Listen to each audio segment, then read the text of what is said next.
Valère, bonjour. Bonjour. Quand on s'est parlé en début de saison, je ne sais pas si tu te rappelles, c'était en août, on avait abordé tous les deux la condition de l'attaquant, enfin c'est toi qui m'en parlais, la fonction, mais aussi les responsabilités du rôle, la pression que vous avez sur les épaules, un peu comme le gardien finalement, vous êtes exposé. 6 mois plus tard, on peut dire que tu as goûté de très près à tout ça et que rien ne t'a été épargné. Comment fait-on pour ne pas craquer quand on reçoit tout ça en pleine figure sur une si longue période?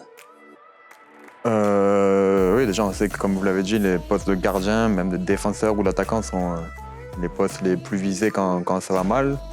C'est un peu normal aussi parce qu'on est les postes, on va dire, clés un peu d'un système.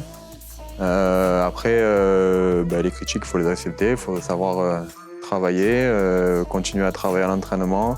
Le plus important, c'est d'avoir encore la confiance du coach, de ses partenaires. Après, on sait qu'il y a des périodes où malheureusement ça va un peu moins bien, mais avec du travail, avec un peu de confiance retrouvée, ça peut vite repartir et c'est le cas sur les quelques derniers matchs. Donc ça annonce, je pense, une belle fin de saison.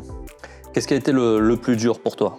Parce que là, bon, tu dis en effet ce qu'il faut faire, ce que tu as dû réussir à faire, je pense, pour traverser ça, mais qu'est-ce qui aurait pu te faire sortir de tes gonds? C'est les critiques qui continuent, ou voire pire, ce qu'on voit sur les réseaux sociaux. Aujourd'hui, c'est la course à l'insulte, c'est complètement n'importe après, quoi. on est dans un monde aujourd'hui, dans une période où il y a les réseaux sociaux qui sont comme ça. Avant, c'était pas le cas. Maintenant, il faut savoir vivre avec, l'accepter. Après, je les regarde très peu. Je les regarde que pour regarder mes amis proches, ma famille. Mais voilà, c'est comme ça. Le groupe a aussi été visé par de grosses critiques. C'est normal, on est dans une période où ça marchait un peu moins bien pour nous collectivement et individuellement. Maintenant, je pense que sur les quelques derniers matchs, il y a du mieux. Ça annonce, je pense, une belle fin de saison. Et puis c'est à nous de faire taire les critiques et de travailler au quotidien. Mais on ne peut pas lâcher parce qu'on est tous amoureux de ce club. Et par respect pour ce club, pour ce maillot et pour ses supporters, on est obligé de se donner à fond jusqu'à temps qu'on est ici. On peut se mettre à ta place à un moment donné, dans cette première partie de saison. Les critiques notamment se focalisaient essentiellement sur le mauvais. En début de saison, tu rentres en toute fin de match à Monaco, tu offres 3 points à l'équipe important, et j'ai l'impression que 48 heures après, tout le monde l'avait oublié déjà. Ouais, bien sûr. Après, je les écoute peu, donc je sais pas trop ce qui se dit ou pas. Mais c'est sûr que avant que Mitro parte, avec Mitro, on devait se partager l'attaque. On l'a pas super bien fait, faut l'admettre aussi. On aurait pu être plus décisif. Après, c'est vrai qu'on a marqué quelques buts importants. J'en ai marqué un contre Monaco qui a offert 3 points, un contre Strasbourg aussi dans les arrêts de jeu qui nous a offert 3 points. Donc voilà, c'est des buts importants qui nous permettent aussi d'être à cette place, même si on aurait aspiré à être mieux. Mais c'est sûr qu'on aurait dû mieux faire aussi, et ça, on en est conscient. C'est pour ça que je vous dis qu'il reste quand même une grosse partie de saison. Et faut toujours regarder de l'avant et positiver, et je suis persuadé que tout va aller bien jusqu'en fin de saison. On l'entend dans ton discours, t'es pas quelqu'un qui se cache. Ça se voit d'ailleurs sur le terrain, tu es toujours dans ton rôle, tu avales les kilomètres. Alors tu l'as dit, quand on est attaquant à l'OM, on est là pour marquer des buts, pas pour faire un marathon sur le terrain, mais tu assumes toujours. D'où ça devient ça? J'ai été éduqué comme ça, sans doute. Après, il y a des périodes où malheureusement on est un peu moins décisif, donc il faut continuer à être le joueur qu'on est, courir, défendre, aider les partenaires. Je pense peut-être un peu trop au collectif, donc c'est pour ça que des fois je suis un peu moins présent dans la surface et à la concrétisation des actions. Et je pense avant tout à aider le collectif. Le football, je pense, c'est un sport collectif. Alors c'est sûr que c'est les attaquants qui doivent marquer, mais voilà, moi si on gagne les matchs 1-0 et c'est qu'un défenseur qui marque à chaque fois, bon, c'est sûr qu'individuellement ce ne sera pas un match exceptionnel, mais au moins collectivement on gagne, on monte au classement. Donc voilà, je pense qu'à un moment donné, dans une situation où c'est un peu plus compliqué, il faut penser avant tout au collectif, penser à ses partenaires, à savoir quel déplacement ou quel effort peuvent aider le groupe ou les coéquipiers. Et c'est comme ça, je pense qu'on retrouvera une belle série collective, et après, de là découlera les belles séries individuelles. Donc voilà, c'est la façon dont je vois la situation. Alors, il y a 2 mots qui reviennent beaucoup en ce moment. Alors, maintenant que les résultats redressent un peu la barre, c'est la série dont tu parles. Et la grande mode, c'est le jeu à 2 attaquants. Ouais. Tout le monde veut te voir en ce moment avec Mario Balotelli. Déjà, parle-nous sur le plan mental, par rapport à tout ce qu'on disait, le rôle de l'attaquant, la responsabilité. Quand on est deux, est-ce que ça change? Est-ce que ça allège un peu la pression? Alléger la pression, je ne sais pas, mais c'est sûr que sur le terrain, c'est différent parce que déjà, les adversaires ont 2 attaquants à marquer. Quand il n'y a qu'un attaquant, mais c'est plus facile pour 2 défenseurs de gérer qu'un déplacement. Quand il y en a 2, c'est un peu plus compliqué. Il y a un peu plus de soutien, un peu plus de présence sur les centres. Ça fait peut-être un peu plus peur aux adversaires aussi de se dire qu'il y a 2 attaquants, donc peut-être 2 fois plus de problèmes à gérer, 2 fois plus de courses à gérer. Et voilà, c'est un système dans lequel j'ai évolué presque toute ma carrière. J'aurais dû faire mieux et je dois faire mieux quand je joue seul devant, mais c'est vrai que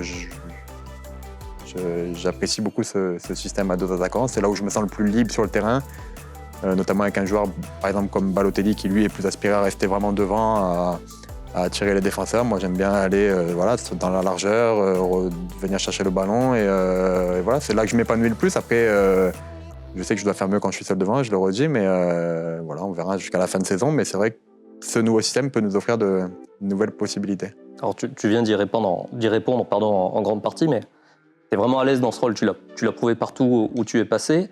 Ça vient d'où? Enfin, même très jeune, tu t'es tout de suite bien senti dans ce rôle? Ouais. Je suis pas trop un attaquant qui va rester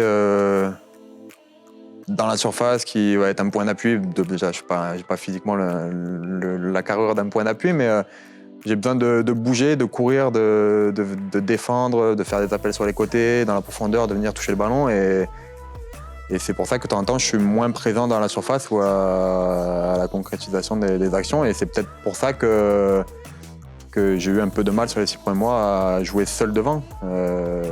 Parce qu'il y a des matchs où je me suis dit, voilà, je vais peut-être pas faire ce que je sais faire, à savoir aller à droite, à gauche sur le terrain.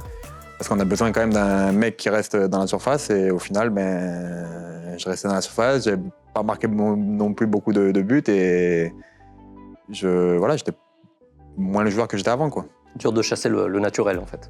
Ouais, c'est dur, même si voilà, j'essaye et je sais que je peux le faire et que je peux mieux le faire notamment. Tu l'as fait, je l'ai fait sur certains matchs, je l'ai fait et il y a des matchs et des périodes où je l'ai moins bien fait aussi, mais c'est sûr que voilà, on est le joueur qu'on est et je pense que voilà, je suis plus à l'aise comme c'est le cas en ce moment.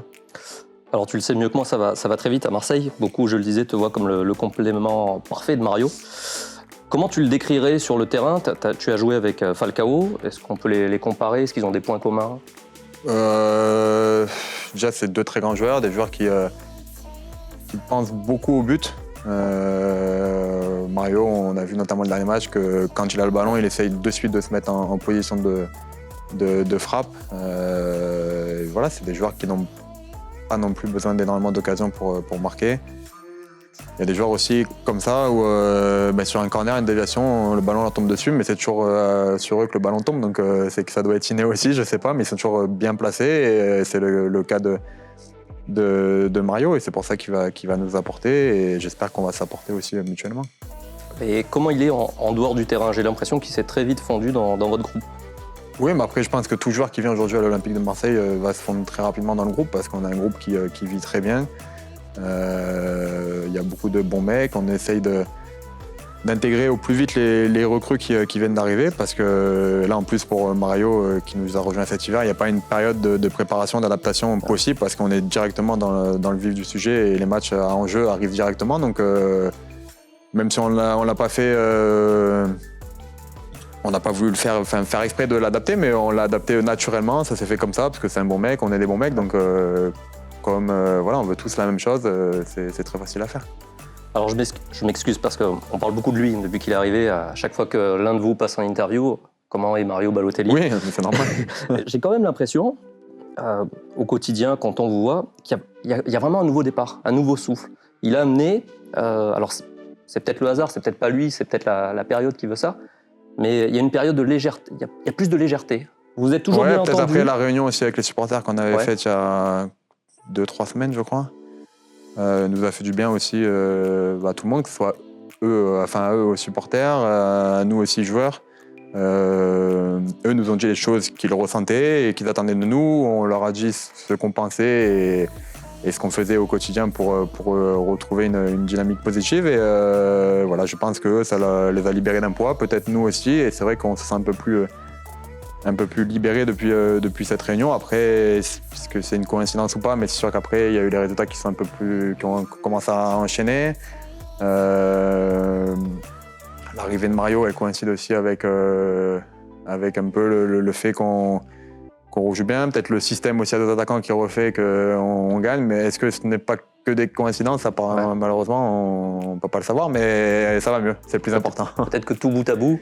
Oui, peut-être que tout bout à bout, tout associé fait que ça va mieux et j'espère qu'en tout cas ça va aller jusqu'à la fin de saison comme ça. Tu le ressens toi, c'est pas qu'une impression qu'on peut avoir de l'extérieur quand on vous observe. Il y avait une espèce de chape de plomb, surtout avec la mauvaise série. Après oui, c'est les victoires qui font que aussi, hein, parce que peut-être qu'à Dijon, si on avait fait match nul ou quoi, on se serait dit finalement l'OM, la Réunion n'a pas trop servi, l'arrivée de Balotelli c'est bien, mais voilà. Donc voilà, après il n'y a que les victoires qui vont faire qu'on va se dire l'OM va mieux, l'OM a retrouvé le sourire, et mieux avec ses supporters, et voilà. Donc on a la chance d'être pas très loin en classement, donc il va falloir continuer comme ça, à avoir cet esprit léger comme vous l'avez dit pour gagner les matchs les uns après les autres, faire des séries et se rapprocher petit à petit sans faire trop de bruit, même si c'est difficile quand on a l'OM pour se rapprocher du podium. Ouais, parce qu'on va pas s'enflammer, on va attendre la série de matchs qui arrive. Faire la passe de 3 déjà, au moment où on se parle, on n'a pas encore joué à Amiens. Mais c'est vrai qu'en l'espace de 2 semaines, l'espoir est revenu, les résultats en Ligue 1 ont fait que, aujourd'hui, tout semble possible. Après, il y a 2 journées avant, on était 11e je crois, donc c'est sûr que voilà, on va éviter de publiquement trop dire qu'on veut aller en Ligue des Champions, être 2e, aller chercher Lyon, aller chercher Lille et tout. On va se concentrer les matchs les uns après les autres, même si fallait la dire. Fallait la dire, même si c'est une phrase assez facile, mais en ce moment, elle est vraie. Et voilà, on sait que c'est des séries qui vont nous faire remonter au classement. Donc c'est pour ça que je vous dis que le match d'Amiens est super important. Après, il y aura un match à Rennes. Et après, on sait qu'on a un mois de mars costaud. Donc on sait aussi qu'il faut gagner les matchs qui arrivent là, parce qu'on aura un mois de mars costaud. Mais bon, après, on sait aussi que si on veut rattraper les équipes qui sont devant, il faudra faire de bonnes perfs contre des équipes qui seront aussi bien classées, et ce sera à nous de les faire. Bon, dernière question, qu'est-ce qu'on peut te souhaiter dans les prochaines semaines? Retrouver du plaisir comme c'est le cas en ce moment, collectivement, individuellement. Voilà, continuer à jouer avec Mario, parce que je suis persuadé que ça peut bien fonctionner, et que voilà, chaque joueur trouvera un peu plus de bonheur que ça a été sur les quelques derniers mois, et que collectivement, bien sûr, on arrivera à redonner du plaisir, à retrouver des séries de victoires qui permettront au public d'être derrière nous, même s'ils le sont, mais voilà, qui reprennent plaisir comme ça a été le cas auparavant, de venir au stade, de voir du beau jeu, et s'il y a tout ça, à la fin, on aura une très grosse surprise, c'est sûr. Ok, merci beaucoup Valère. Merci. Faut la refaire. En entier.